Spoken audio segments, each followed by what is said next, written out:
En esto diferenciamos el espíritu de verdad y el espíritu de error. La persona natural, la persona que no tiene a Cristo en su vida, le es locura la información espiritual. En los 40 años que tengo predicando la palabra, 43 de convertido, y en todos los, se podría decir, más de 100 debates que he tenido con escépticos, agnósticos, politólogos, ateos, etcétera, etcétera, siempre me he enfrentado, cuando atacan la Biblia, preguntarles si ya la leyeron. Y créanme que casi un 80% de las personas que discuten, agreden o son hostiles a la Biblia o la critican, ni siquiera la han leído. Y cuando te dicen, ya la leí, quiere decir que comenzaron desde el Génesis. Imagínense nada más. La Biblia no se comienza a leer desde el principio, sino desde el Nuevo Testamento. Y te dicen, ya la leí, o sea, leí los 66 libros en 3 o 4 meses, y con eso ya entendieron los secretos de Dios. Qué tremendo, ¿verdad? Entonces es importante que esto lo tengamos nosotros como base, porque estos secretos que pertenecen al mundo espiritual, a Dios le ha agradado revelárnoslos a nosotros. Cuando Jesús comenzó a hablar en parábolas, Mateo 13, Marcos capítulo 4, etcétera, etcétera, les dijo a ustedes, a los discípulos, a los que me siguen, les he dado a entender las cosas que estoy contando en las parábolas.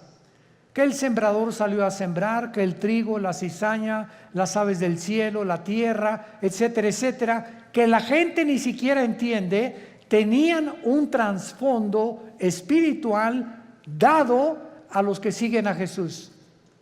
Entonces, si tú eres una persona, o los que nos escuchan, que quieres respuestas, por ejemplo, ¿por qué Dios permitió el mal en el universo?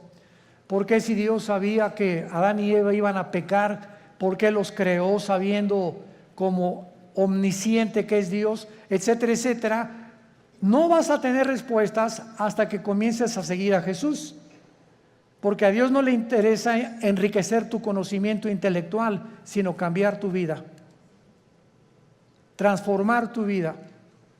Entonces les digo a los discípulos, ustedes que ya me siguen, a ustedes les voy a dar a revelar y a que entiendan, les voy a abrir el entendimiento para que comprendan las cosas que la gente común y corriente, por muy inteligente que sea, no las puede entender. El libro del Apocalipsis, que es el 66º libro de la Biblia, es un libro lleno de símbolos. Y todos estos símbolos que aparecen en el Apocalipsis aparecen en el Antiguo Testamento. Casi la mitad de las citas del Apocalipsis vienen del Antiguo Testamento. Entonces, si yo quiero entender en el Apocalipsis qué significa Babilonia, o los 10 cuernos, o las 7 cabezas, o quién es la bestia, necesito tener un conocimiento anticipado del libro de Daniel, del libro del Génesis y del libro de Ezequiel, principalmente para yo poder interpretar o enseñar el Apocalipsis. Entonces, vamos a abordar en esta mañana, en esta serie que me ha parecido veras maravillosa, y yo mismo estoy asombrado cada vez que descubro más y más misterios en la Biblia, el misterio de Babilonia. En la Biblia hay 2 palabras, 2 ciudades que se mencionan más que cualquier otra nación de toda la historia.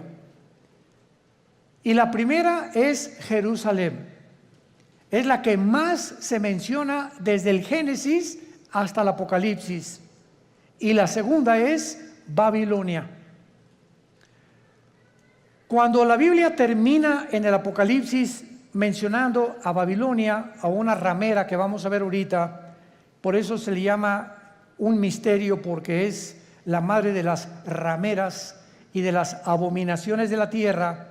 Tenemos que entender que en el Antiguo Testamento Fue en la tierra de Babilonia donde comenzó la brujería, la astrología, el ocultismo, las ciencias ocultas y todo aquello que pertenece a la dimensión satánica tuvo su origen en Babilonia.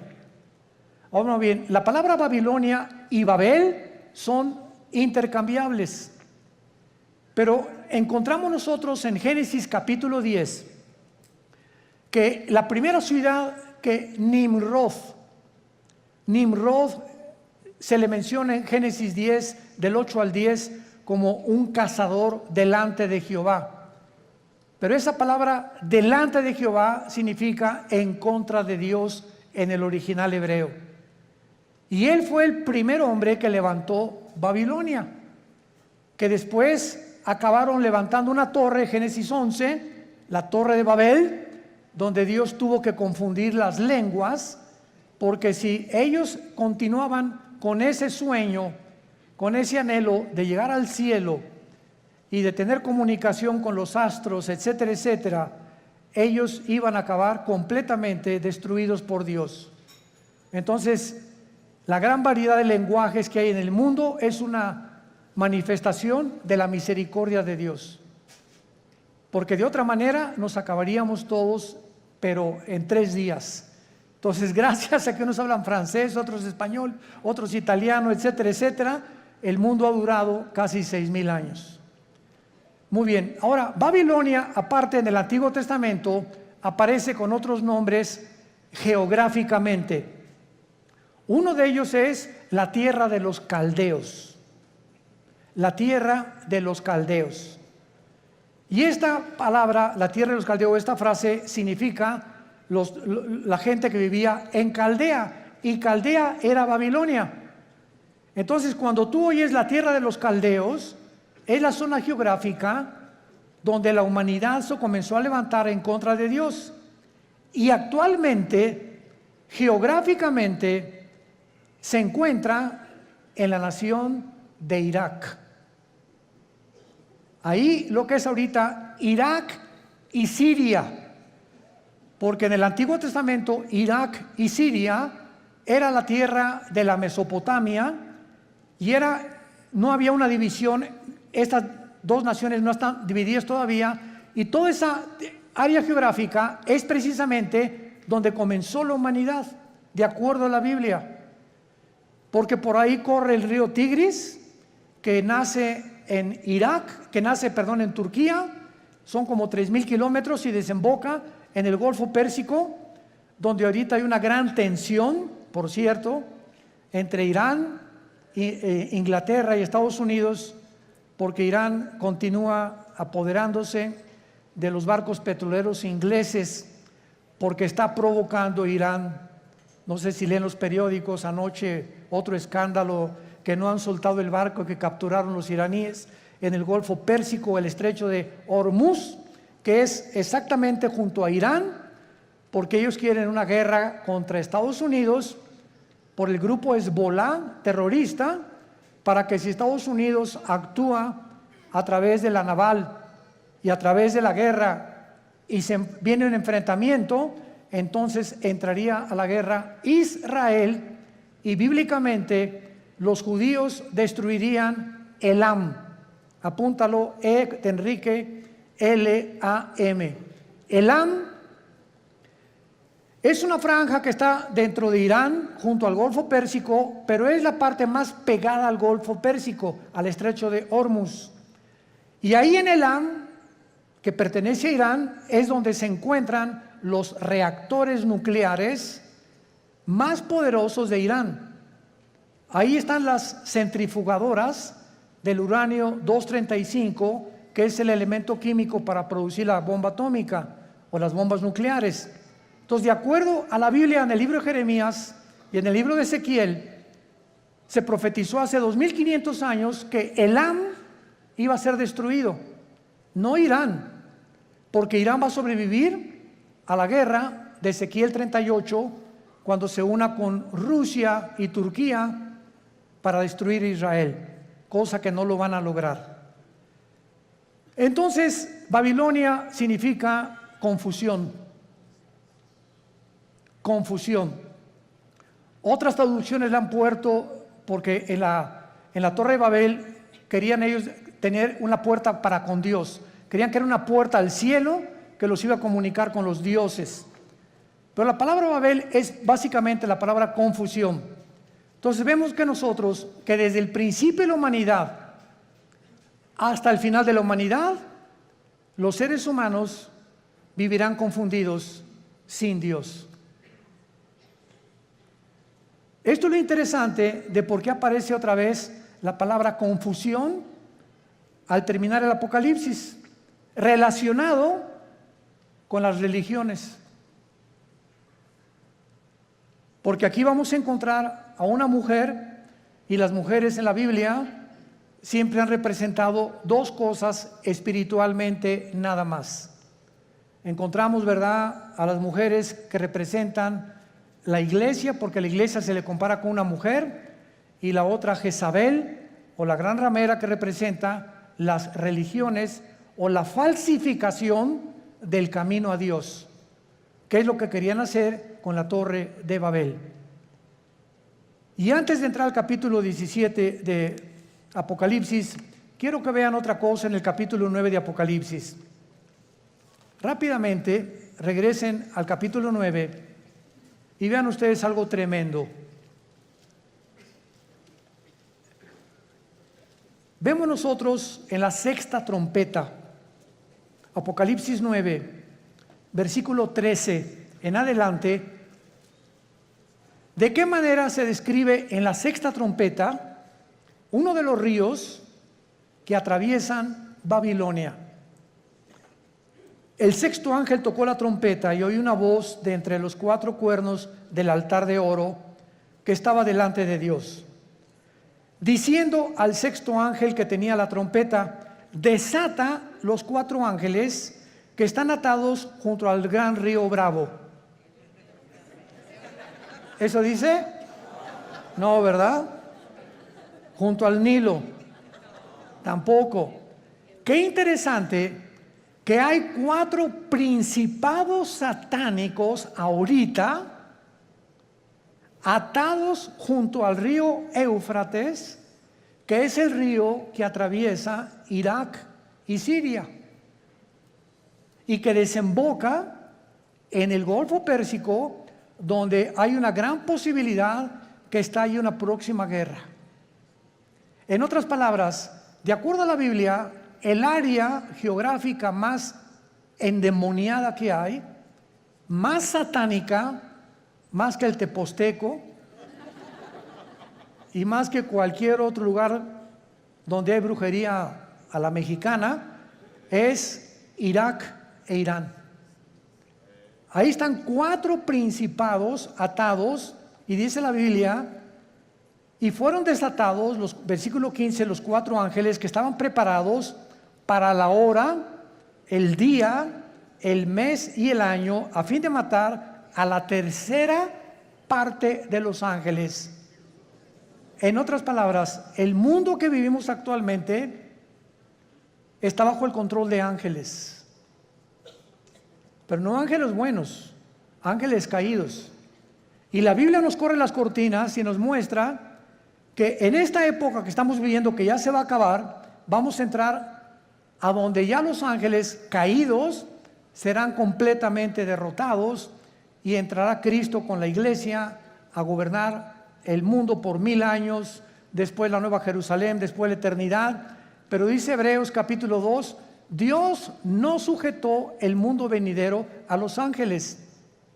O sea, el mundo que viene después del de nosotros, ya los ángeles no van a tener parte, ahorita sí la tienen. Y esto lo explica el capítulo 10 de Daniel, el capítulo 7 de Daniel, el capítulo 2 de Daniel, Ezequiel capítulo 28, Isaías capítulo 14, etcétera, etcétera, donde cada nación, Grecia, Egipto, los medos, los persas, los romanos, los babilonios, todos tenían ángeles que les decían a los gobernantes lo que tenían que hacer. Y eso el mundo pues no lo sabe, ¿verdad? Por eso se nos manda a orar por nuestro gobierno. porque hay ángeles que están influenciando tremendamente los asuntos del mundo terrenal donde tú y yo vivimos. Muy bien, vayamos pues a Apocalipsis 17 y veamos este conflicto y este misterio que vamos a resolver, que es el primero de Babilonia. Vino entonces uno de los 7 ángeles que tenían las 7 copas y habló conmigo diciéndome: ven acá, te mostraré la sentencia contra la gran ramera, la que está sentada sobre muchas aguas. Brínquense al versículo 18. ¿Quién es la ramera? Y la mujer que has visto es una ciudad. ¿Ven cómo la Biblia se interpreta a sí misma? No es de interpretación privada la Biblia. La misma Biblia se interpreta a sí misma. Y la mujer que has visto es la gran ciudad que reina sobre los dioses de la tierra. O sea, antes de seguir abordando, la Biblia profetiza en este capítulo que vendrá una ciudad que se va a levantar en el mundo religiosa. Y que esta ciudad religiosa está mezclada con la política. Y que al mismo tiempo esta ciudad va a gobernar la política durante 3 años y medio, y la política que va a reiniciarse con el anticristo va a matar a la mujer, o sea, va a incendiar esta ciudad, y entonces los últimos 3 años y medio de la gran tribulación vendrá la persecución del anticristo. Entonces, los primeros 3 años de la tribulación, la persecución es religiosa, y los últimos 3 años es política. Y esto es interesantísimo, porque la unión de la religión con la política ha sido durante toda la historia. Un ejemplo, para que no se empachen. ¿Cuáles son los 2 poderes que mataron a Cristo? Los 2 espíritus que mataron a Cristo. El espíritu religioso, no fue el espíritu comunista, ni socialista, ni el espíritu ateo, fue el espíritu religioso y el espíritu político. Cuando salió Pilato ante el pueblo, le gritaron los líderes religiosos: crucifícale. El poder religioso, representado por los fariseos, influyó en el poder político de Pilato. Él representaba como procurador, y Pilato se lavó las manos y dijo: es que yo no encuentro ningún mal en este hombre. Y entonces ellos comenzaron a gritarle: crucifícale, crucifícale y entréganos a Barrabás, porque la costumbre era que cada Pascua se soltara a un preso político. Entonces vemos nosotros cómo el poder político cede a la presión del poder religioso, y entre los 2 se encargan de matar al Mesías del mundo. Y desde entonces, antes y por toda la historia, vemos todos los emperadores con brujos. Siempre los emperadores y los presidentes y los gobernadores siempre han tenido personas del mundo del ocultismo. Dichosos los que se han salvado y han tenido cristianos de consejeros, pero siempre han estado consultando a los brujos, a los astrólogos, a los ocultistas. Los invitan a sesiones espiritistas para que invoquen espíritus, pero la unión entre el mundo religioso del oculto, lo vamos a descubrir. El mundo religioso pertenece al ocultismo. Se van a sorprender de muchas cosas. Y por eso es tan satánico, porque es el que controla el gobierno político. Y así ha sido durante toda la historia. Y cuando el anticristo, antes de que él pueda tomar el poder del mundo, va a necesitar, Apocalipsis 13, al falso profeta. ¿Quién es el falso profeta? Va a ser un líder religioso que va a unir a todas las religiones del mundo en una sola. Y cuando ya el anticristo vea que ellos le pavimentaron el camino para que su gobierno político pudiera emerger, entonces el anticristo quema a esta ciudad donde se van a concentrar las religiones del mundo y él se proclama, segunda de Tesalonicenses 2, 3 y 4, el único Dios, donde el mundo lo adora como adoraron a los césares romanos como dioses. Te mostraré la sentencia contra la gran ramera. O sea, aquí hay un juicio contra una ciudad. Es lo primero que acabamos de despejar esta incógnita. Esta ramera representa a una ciudad que está sentada sobre muchas aguas. Las muchas aguas en la Biblia son las naciones, como lo interpretó el versículo 18. Y dice así, versículo 2, con la cual han fornicado los reyes de la tierra y los moradores de la tierra se han embriagado con el vino de su fornicación. Este ángel viene para enseñarle a Juan un juicio, una sentencia que viene decretada del tribunal cósmico de Dios. Quiero que sepas que voy a juzgar a este sistema religioso. Y es muy importante que a esta ciudad se le da el nombre de ramera. Vamos a explicar esto. La palabra prostitución en la Biblia es una palabra que puede tener un uso apropiado cuando algo lo apropias de la manera correcta, o un uso inapropiado. Cuando el sexo se vende, o cuando alguien entrega su cuerpo a cambio de algo, se llama prostituirse.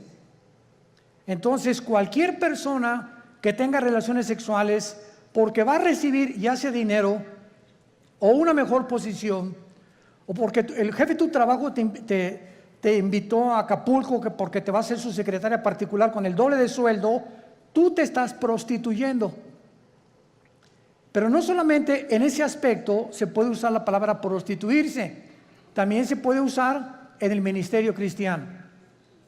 Cuando, por ejemplo, un pastor sabe que un miembro de su iglesia vive en adulterio y viene la esposa y nos dice, mi esposo vive en adulterio, pero resulta que don Pancho, el que vive en adulterio, el gordito rabo verde sinvergüenza, fue el que puso el techo de la iglesia y es el que más diezmos está dando.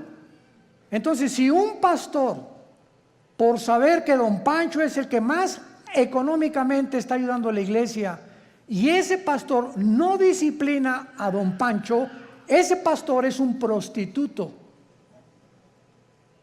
Ha prostituido su ministerio, se vendió. ¿Me van siguiendo? Siempre que tú cedes a tus convicciones por dinero o por un interés, te estás vendiendo. En la Biblia es la palabra fornicar. Por eso más adelante dice que esta ciudad ha fornicado, ha tenido relaciones ilícitas con los gobiernos. Y la iglesia no tiene que haber separación entre iglesia y el Estado. La separación gubernamental y políticamente entre la iglesia y el Estado es beneficiosa, es saludable, porque ningún Estado, ningún gobierno puede imponer. Hagan de cuenta que en México surge un presidente cristiano. Este presidente de ninguna manera debería atreverse a imponer el cristianismo en la República Mexicana, porque se coartaría la libertad, porque todos somos libres de manifestar las creencias en las cuales nosotros creemos. Pero cuando ya se impone una religión a través de la muerte o de la Inquisición o de la tortura con el beneficio de la iglesia, es cuando vemos que ese sistema se ha prostituido. Se ha prostituido, porque a la iglesia no le corresponde juzgar a los malos, eso le pertenece al Estado. El Estado usa el Estado de Derecho para castigar a los malos, silla eléctrica o pena capital o pena perpetua, lo que sea. La iglesia tiene la función de predicar el Evangelio para que el corazón del ser humano sea transformado. La justicia la aplica el Estado, no la iglesia. Para que me vayan siguiendo con mucho cuidado. Esto es muy importante, porque el otro día escuché una conferencia de un grande teólogo que me sorprendió con lo que dijo, y me dice: de todos los países a los que yo he visitado en Latinoamérica, el más inculto y el que más ignorante es de todo lo que está pasando, México lindo y querido. Sentí algo bien feo aquí adentro de mí. Se considera el país más ignorante y más inculto de todo lo que está pasando políticamente, religiosamente, etc. Como que si al mexicano no le importa más que el Calimán y las telenovelas y el América, desde luego. Además vive el América. Bueno, pero esto es tremendo, ¿verdad? Y otra cosa que también me sorprendió es que un análisis que hizo las Naciones Unidas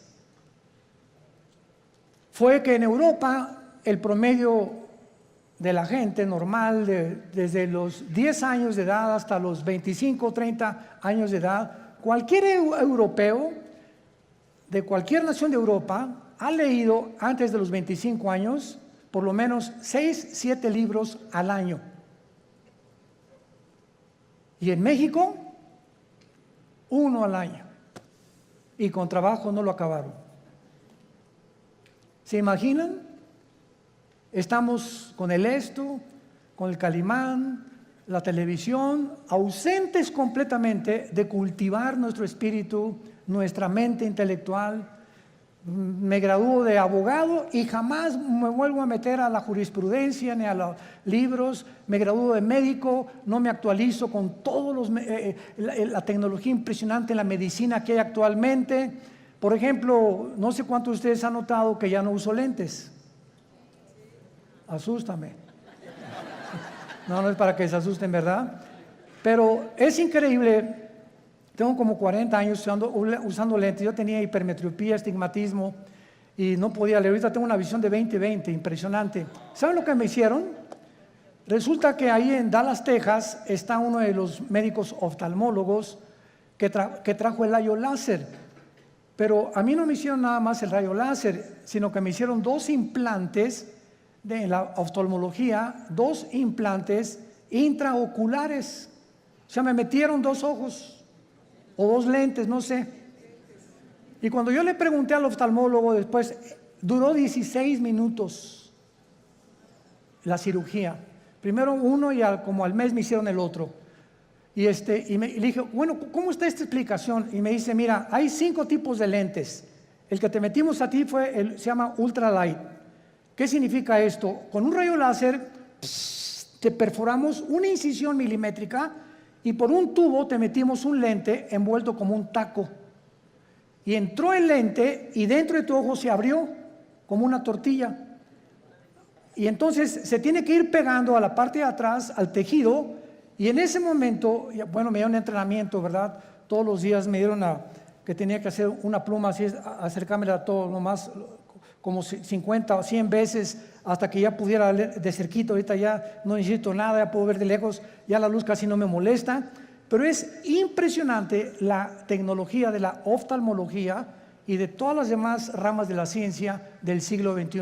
A mi hijo Caleb le hicieron en 7 minutos el láser, nada más que a él no le hicieron cirugía.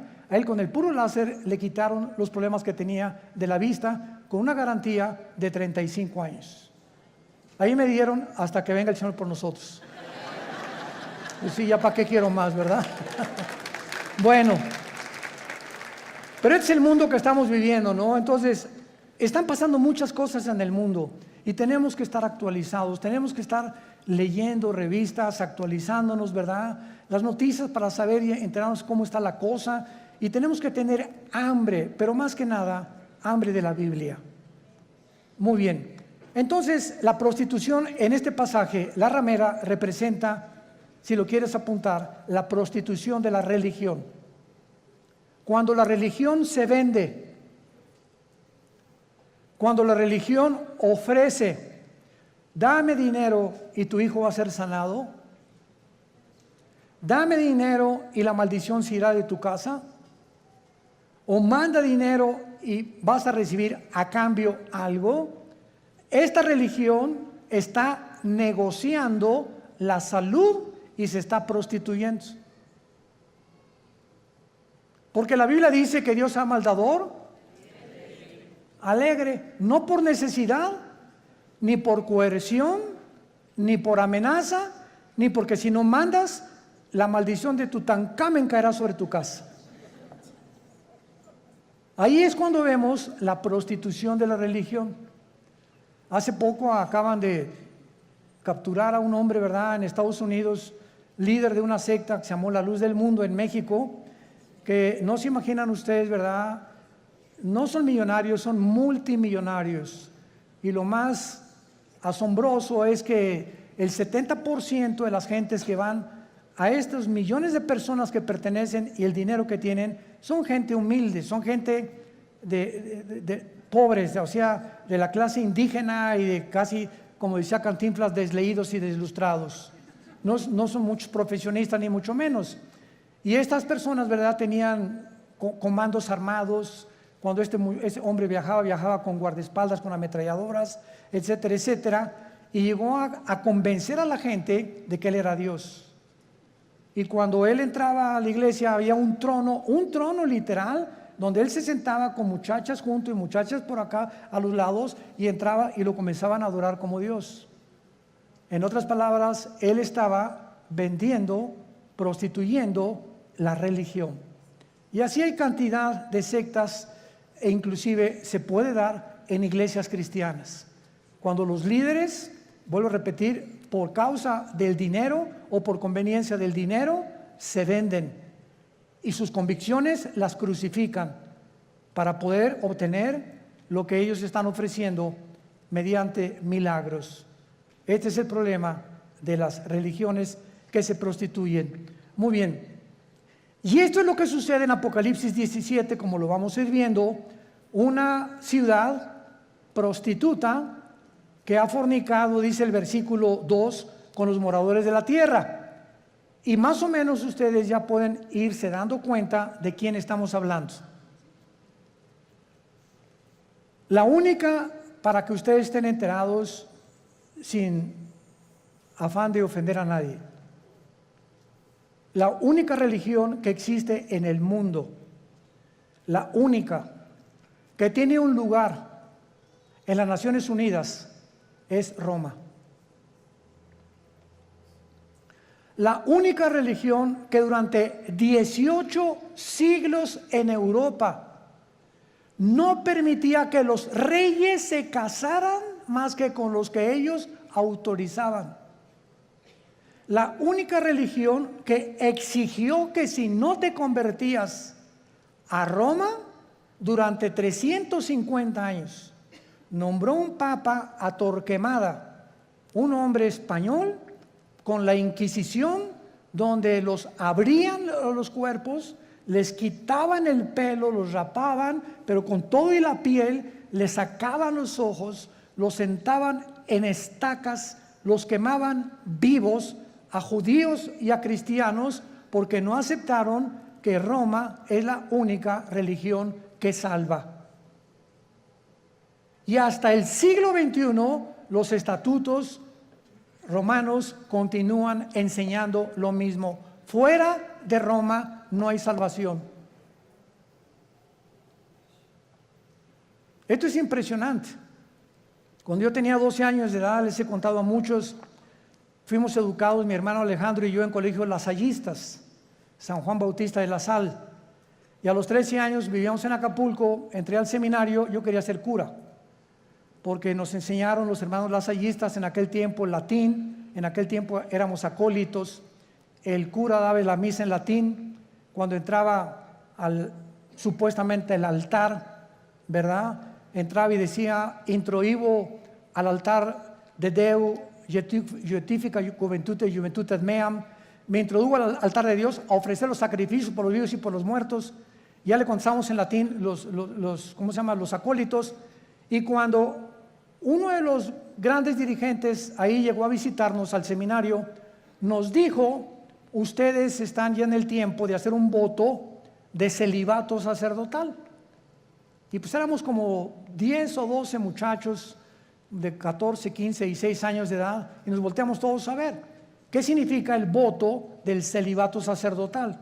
Entonces nos dijo este prelado religioso: significa que ustedes tienen que hacer un voto que nunca se van a casar y que su única fidelidad va a ser a Roma, nada más. Oiga, ¿y por qué no quiere que nos casemos? Porque si se casan, el dinero lo gastan en la familia y ya no lo mandan a Roma.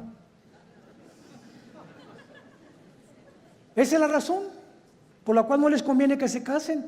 Cuando la Biblia ordena, 1 Timoteo capítulo 3, en cualquier Biblia que veas, que los que sirven a Dios de tiempo completo se casen, a menos que tengas el don de continencia. Pero esto es increíble. Ahí fue cuando yo me decepcioné, ¿verdad?, de la religión. Lloré, le dije a mi papá: yo ya no creo en nadie, y me hice ateo. A los 17 años ingresé al Partido Comunista, me uní a la dialéctica materialista, a estudiar el Capital de Marx, de Engels y de todos los grandes líderes, Lenin, que la llevó a la práctica en la revolución bolchevique, etcétera, etcétera, hasta que cuando me convertí, yo estaba a punto ya de casi quitarme la vida, de la depresión a la que yo había llegado, de la decepción y de todo, que ya nadie me convencía, cuando mi hermano Alejandro me presenta a Jesús como el camino, la verdad y la vida. Y yo supe, cuando encontré a Jesús, que era la única razón por la cual yo debía seguir viviendo, y le prometí desde ese día. Fue marzo de 1974 que yo le entregaría mi vida y que lo quería servir. Y desde entonces no lo he dejado de servir, por la gracia de Dios. Bueno, ahora muy bien. Vean rápidamente en el Antiguo Testamento, en Jeremías capítulo 2.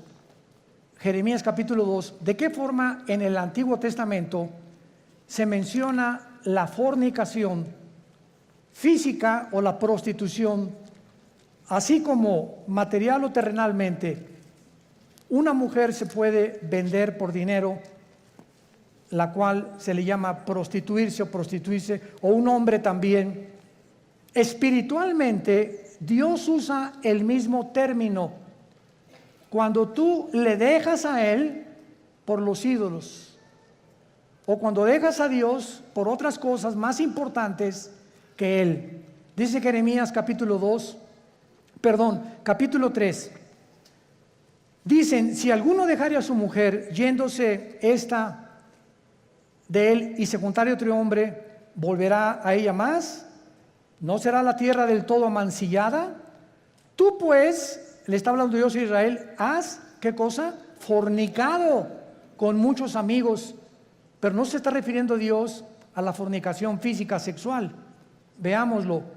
Mas vuélvete a mí, dice Jehová, alza tus ojos a las alturas y ve en qué lugar no te hayas prostituido. Junto a los caminos te sentabas, para ellos como árabe en el desierto, y con tus fornicaciones y con tu maldad has contaminado la tierra. Por esta causa las aguas han sido detenidas y faltó la lluvia tardía, y has tenido frente de ramera y no quisiste tener vergüenza. Dios acusa a Israel de fornicar con los ídolos, que es lo mismo cuando un hombre se va con una mujer que no es su esposa, o cuando un muchacho tiene relaciones con su novia sin casarse, está fornicando. Ella se está entregando a él o por conveniencia, o él con ella. Se están prostituyendo los dos. Y cuando tú espiritualmente dejas a Dios y abrazas cualquier otra área de la vida por olvidarte la palabra de Dios, has prostituido tu llamado. Estás fornicando. En otras palabras, en la Biblia, la idolatría se le compara con la fornicación sexual. Ahora veamos y confirmémoslo en Santiago capítulo 4, en el Nuevo Testamento, y dice así el apóstol Santiago. Santiago capítulo 4, versículo 4. Santiago 4, versículo 4. Oh almas, ¿cómo se les llama? Adúlteras. Pero no porque se hayan ido con otra mujer. ¿No sabéis que la amistad del mundo es enemistad contra Dios? Cualquiera que se quiera ser amigo del mundo se constituye enemigo de Dios. ¿O pensáis que la Escritura dice en vano, el Espíritu que le ha hecho morar en nosotros nos anhela celosamente? Vemos ya que también en el Nuevo Testamento la fornicación puede ser espiritual o puede ser de carácter sexual. Vayamos otra vez a Apocalipsis, nuestro pasaje, y ya vamos despejando muchas incógnitas que estaban ocultas ante nuestros ojos, por lo cual Dios le llama a esta ciudad, versículo 2, has fornicado con los reyes de la tierra. Roma tuvo relaciones ilícitas con los políticos. Cuando Constantino en el año 325 después de Cristo, apúntalo, fue el último emperador romano, fueron los emperadores los que le hablaron a una persona para darle el título de pontífice. Fue el primer título que se le dio a un dirigente en Roma. La palabra pontífice significa constructor de puentes en el latín. Constructor de puentes, o sea, vamos a nombrar a una persona, síganme con cuidado, que tenga relación con Dios y que nosotros a través de esa persona podamos comunicarnos con Dios. Cuando 350 años antes, la Biblia dice, porque no hay más que un solo mediador, Hechos 4:12, entre Dios y los hombres, Jesucristo. Entonces, Roma toma el lugar de Jesús y dicen que ellos a través actualmente de cualquier cura o cualquier padre te tienes que ir a confesar. Él te da una penitencia de, no sé, 30, 40 veces Marías o lo que tú quieras decir, y en ese momento tus pecados son perdonados. ¿Qué dice la Biblia? Que no tenemos ya a nadie desde Cristo en nuestros días a quien contarle nuestros pecados más que a Jesucristo, hombre. Primera de Juan 1, 8 y 9. Si confesamos nuestros pecados, Él es fiel y justo para perdonarnos y limpiarnos de toda maldad. ¿Se dan cuenta cómo cuando comenzamos a estudiar se nos comienzan a caer las vendas? Pero cuando el mexicano o el latinoamericano no quiere estudiar y no quiere leer, te puedes quedar 20, 30 años y te encierras en una cárcel de religión. No, yo estoy bien, y ahí tienes enfrente la luz y te niegas a verla, porque puede más tu orgullo religioso que la verdad. Juan capítulo 3, y esta es la condenación, que la luz vino al mundo y los hombres amaron más las tinieblas que la luz, porque sus obras eran malas. Muchos no quieren venir a la luz, no porque no puedan, sino porque no les conviene. Prefieren permanecer en esa cárcel que salir de esa cárcel y servir al Dios vivo y verdadero. Veamos ahora en segundo lugar que dice el versículo 2, que esta relación ilícita que le llama fornicar con los reyes de la tierra, o sea, una relación política religiosa que no debe existir. Los moradores de la tierra se han embriagado con el vino de su fornicación. La palabra embriagarse, ustedes saben, es emborracharse, pero no con tequila herradura, ni con mezcal, sino aquí también se usa en el sentido que la religión embriaga a las personas, las emborracha, les nubla el entendimiento y los convierte en ovejitas con un pastor ciego. Entonces, cuando tú estás en algún movimiento religioso y abundan en el mundo entero y no entiendes, ni lees, ni conoces, sigues como borrego, simplemente porque pues ahí va tu familia, o porque ahí van tus amigos, o porque te cautivó esa persona que se dicen dioses, etcétera, etcétera, estás como borracha. Caes en una trampa tremenda. ¿Se acuerdan de Jim Jones? 1978, que se llevó a 1,000 personas a la Guyana junto a Venezuela. ¿Se acuerdan de David Koresh, que en Waco, Texas, dijo que él era el ángel del Apocalipsis? ¿Se acuerdan de Juan Carlos Miranda, recientemente, que dijo que él era primero el anticristo, pues que era Jesucristo? Y así este señor de la luz del mundo, que dijo que él era también el único que debían de adorarlo, y cuando llevaba en su haber 7 o 4 niñas violadas. ¿Qué le pasa al mundo? Te puedes preguntar, ¿no? O sea, qué fácil somos engañados. Qué fácil es caer en una secta por no estudiar. Mi pueblo pereció porque no tuvo conocimiento. ¿Ven la importancia de prepararnos? Ahora veamos aquí en el versículo 3 que el Espíritu Santo traslada o transporta a Juan a un desierto. Y ahí en el desierto tiene una visión tremenda el apóstol Juan. ¿A quién ve a Juan? ¿A quién ve? A una mujer sentada sobre una bestia escarlata. El color escarlata es el color de los dragones. Es un color rojizo, que es el color que se asocia con la sangre, con la guerra y también con Satanás. Entonces vemos ahí una mujer sentada o montada sobre una bestia escarlata. Y esta bestia tenía llena de nombres de blasfemia, que tenía 7 cabezas y 10 cuernos. Nuestro paso actualmente ahorita es tratar de descifrar qué significa la mujer sentada sobre esta bestia.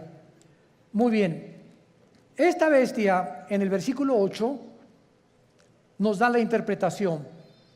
La bestia que has visto era y no es, y está para subir del abismo e ir a perdición. Número 1, esta bestia es el nombre que el Espíritu Santo le da a una imagen o a un principado satánico que ya había existido antes en el mundo. ¿Se acuerdan de los 4 ángeles atados junto al río Éufrates? ¿Quiénes creen ustedes que sean esos 4 ángeles? Porque si estaban atados no es porque vivían en Disneylandia, ¿verdad? Sino que eran 4 ángeles que ocasionaron un daño tan grande en la historia humana que Dios los encerró y los va a soltar al final de la gran tribulación, cuando nosotros ya no estemos ahí. Pero en el capítulo 10 de Daniel se nos revela que cuando Dios envió un ángel a la tierra para comunicarle a Daniel el futuro de Israel con la profecía de las 70 semanas, otro principado satánico se atravesó y lo interrumpió durante casi 3 semanas, que mientras había una guerra en la dimensión espiritual, Daniel se encontraba en la tierra orando. En esas 3 semanas hubo una guerra espiritual sin que Daniel lo supiera.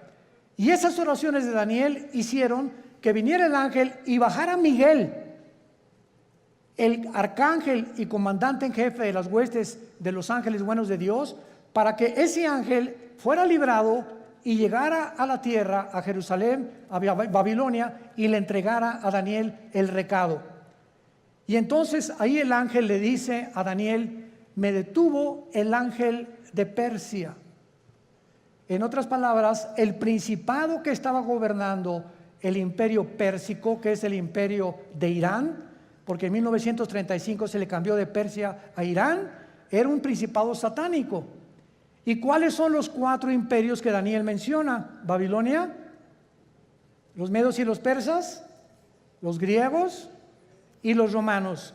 Estos 4 ángeles del Apocalipsis de la 6ª trompeta son los 4 ángeles que estuvieron al frente de los más grandes imperios del pasado y que fueron imperios antisemitas. Y van a volver otra vez a resurgir. Pero aquí hay un ángel que está en el abismo. ¿Qué es el abismo? Muy bien, la Biblia nos habla de que hay prisiones en el centro de la tierra. Una es el infierno. ¿Quién está en el infierno? ¿Tu comadre? ¿Tu tía, tu tío? No sabemos, ¿verdad? El infierno es el lugar de los espíritus humanos, nada más, desde Adán hasta nuestros días, que bajan al centro de la tierra. Todos los que murieron sin Cristo o rechazaron la salvación se encuentran en el infierno. En el infierno no hay demonios. Ahora, el lugar de los demonios, cuando Cristo vino al mundo, el gadareno le dijo a Cristo, ¿verdad? O cuando los iba a sacar del endemoniado, le dijeron a Cristo: no nos mandes al abismo, déjanos meternos en los puercos, porque los demonios saben que al bajar al abismo ya no salen hasta Apocalipsis capítulo 9, que se les va a abrir la puerta y van a invadir el mundo. ¿Se imaginan? Ahorita hay maldad. Ahora imagínense con todos los demonios sueltos. Entonces en el abismo están los demonios, en el infierno los seres humanos, en el Abadón o en el Tartarus están los ángeles caídos que Dios ha guardado por ahí y que también serán soltados después. Y hay otros ángeles que están guardados y que ya nunca jamás, por toda la eternidad, van a ser soltados. Entonces la Biblia nos muestra claramente que esta bestia que estaba viendo Juan, no hay otro nombre más que bestia para darle, porque la palabra bestia en el griego significa algo cruel, rapaz, sanguinario, que no se le puede comparar a un tigre, ni a una hiena, ni a un león, ni a una águila.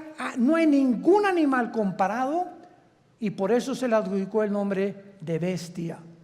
Y esta bestia es el anticristo.